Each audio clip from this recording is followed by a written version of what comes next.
Today I'm going to show you guys how to sculpt a simple wound. If you do any sort of cakes, zombies, things like that, it's good to know how to sculpt a simple wound. It needs to be painted up here obviously, but today I'm just going to show you how easy that's done, and we'll pop some stitches in there as well.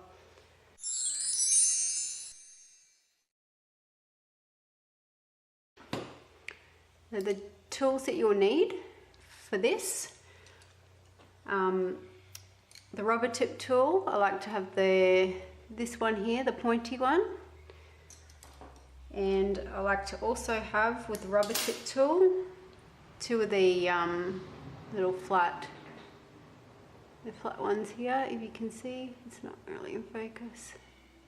That one.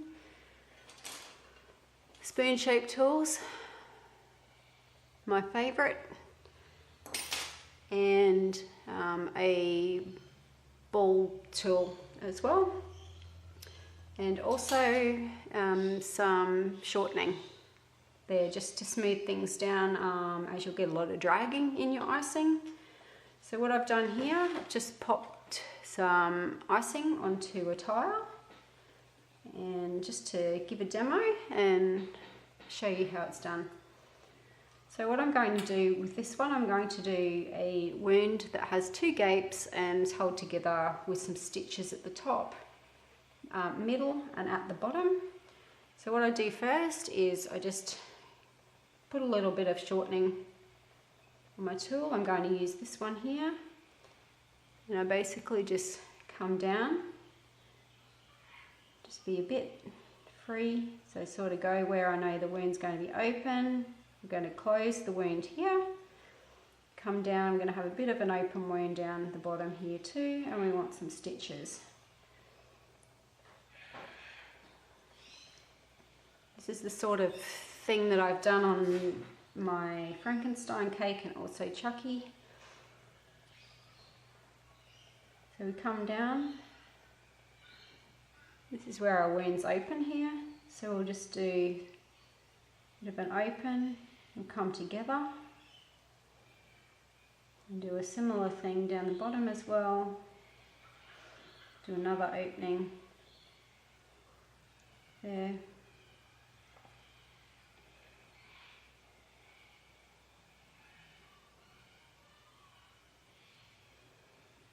And that's the basic shape. So to make it look like that, this is the area is swollen. What we'll do is run the ball tool parallel down that wound. Try and go sort of close to it. This gives it, sort of lifts up this edge here, gives the impression of swelling, which any sort of wound like this is going to swell. Come down.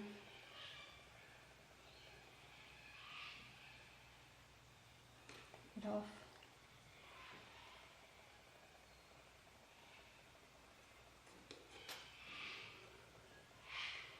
Come down this side too and do the same.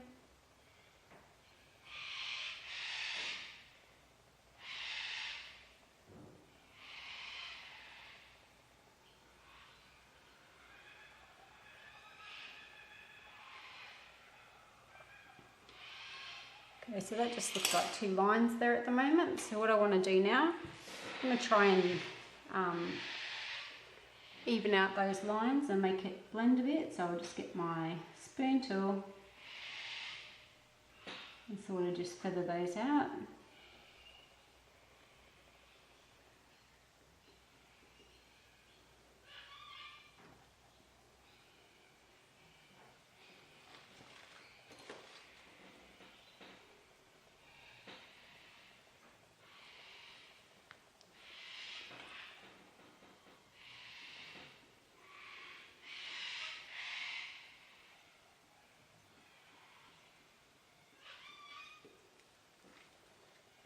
Just run your finger down it and smooth it. And we'll go back and do a similar thing on the inner edge. Sort of bring it up to a point.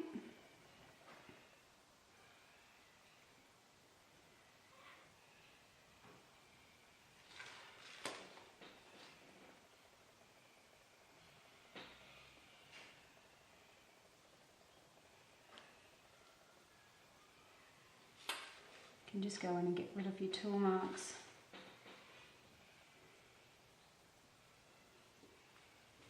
Okay, so what we want to do in the gaping part here, we want to sort of give the impression of when you have a gaping wound, you have fat around the edges normally there.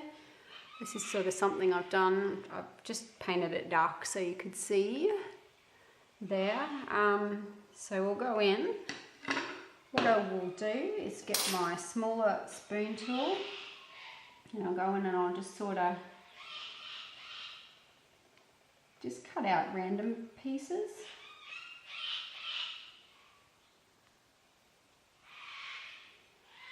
Mainly in the middle because your fat tends to sit on the outer edges. If it's a gash, the gash goes down the middle, fat is straight under the skin.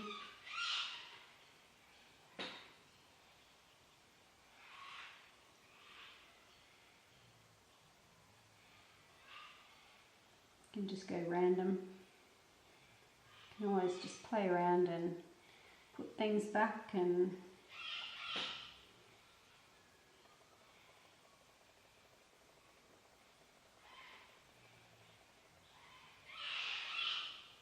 I'll pick those out. So what I'll go in there now and do is sort of just go in with this tool and round things. I can, so fat are just basically little sort of round globules.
Okay, so now we've sort of got that there. I'll go and just do, when you look at reference photos, you'll find that when the skin is open, it's sort of a little bit of a wall against this inner side of the wound.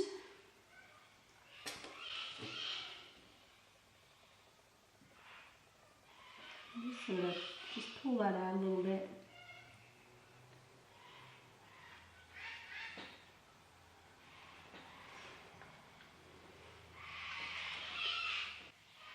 So that's the wound there, so I'll go in now.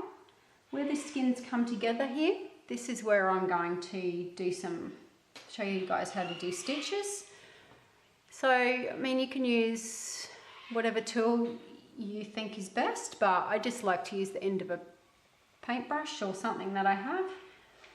So what you do, you have these edges here that are already meeting, so you want to sort of give the impression that they're closing together with each stitch. So I might I'll put 3 stitches in here. So I just put my tool down and push the icing, and it sort of comes in and gives it a little bit of a curve. Actually, I'll just do 2 just to show you guys. And I push that one in there and turn it around. And do the same on this side, push it in.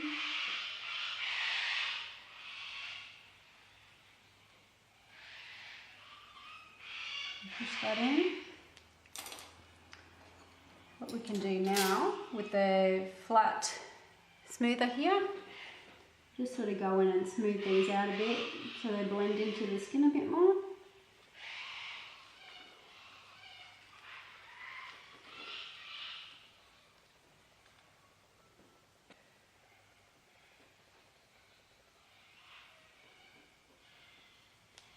Now to create the underhole, I'll go with my pointy rubber shaper here, and I'll just go underneath here and Just give the suggestion of a hole under there where the stitch will go.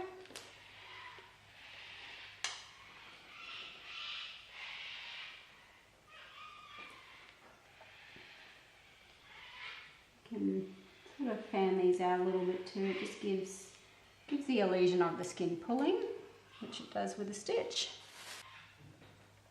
Okay, so now time to add the stitches. We'll turn this around that way.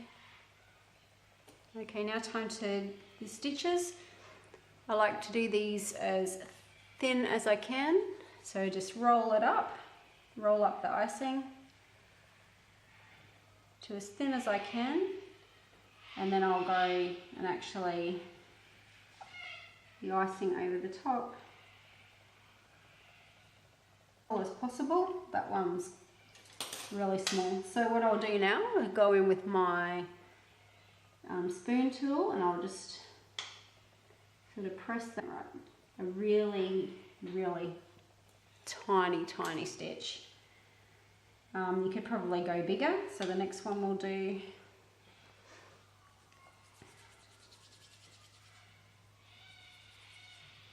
we'll roll out the icing and we'll just pull, sort of get it before it breaks.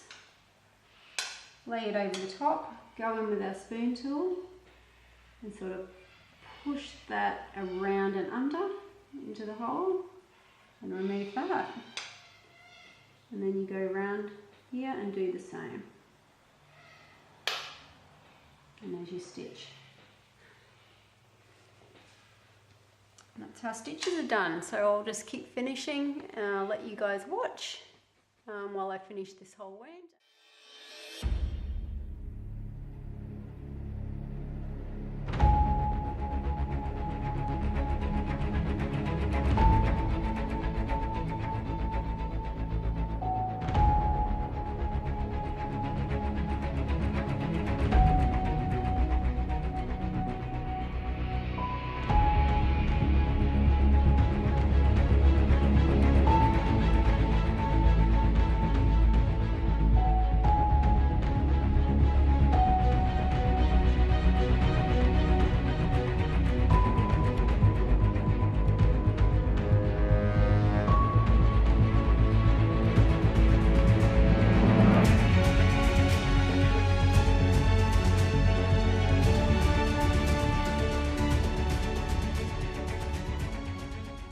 Guys, thanks so much for watching the part 1. Stay tuned for part 2 where I'll show you guys how to make fake blood and the ingredients involved in doing that, and also how we are going to apply that to the wound. Stay tuned.